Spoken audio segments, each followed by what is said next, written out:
వేసవికాలపు సెలవులు వచ్చాయి కదా, ఇంట్లో చాలా సందడిగా ఉంది.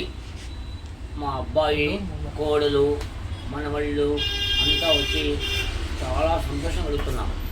సరే వీడు చదువు ఎట్టుందని చెప్పి మా మనవడిని పిలిచి, ఒరే నీకు 2 ప్రశ్నలకు జవాబు చెప్పగలవా అడుగు తాతయ్య. రేపు భోజనానికి వేడు ఎప్పుడు రా అంటే, ఉండేవానికి అడిగినప్పుడు, లేనుడికి దొరికినప్పుడు.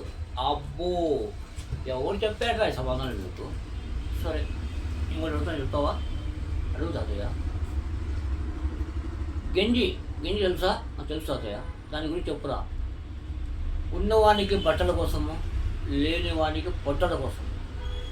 ఎవరు చెప్పారు ఈ సమాధానం ఇదంతా?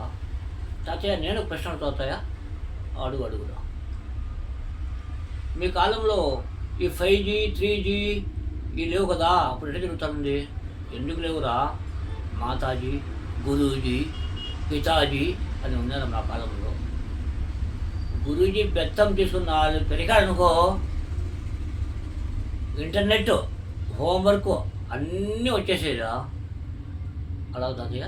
తాతయ్య చిన్న విషయం ఒకటి, మనం ఏదో హాస్పిటల్లో చేర్చారని చెప్పి నాన్నమ్మ ఫోన్ చేసింది మనకు. అంటే ఆ రోజు ఏం జరిగిందంటే, నెట్లో బ్యాలెన్స్ అయిపోయి పడుకున్నారా 9కే. మీ నాన్నమ్మ భయపడిపోయి ఈయనకి ఏమైందో ఏమో అని చెప్పి అంబులెన్స్ వచ్చి హాస్పిటల్ చేయించింది. అంతే, ఏమీ కాలే, నెట్లో బ్యాలెన్స్ పడుకున్నా అంతే.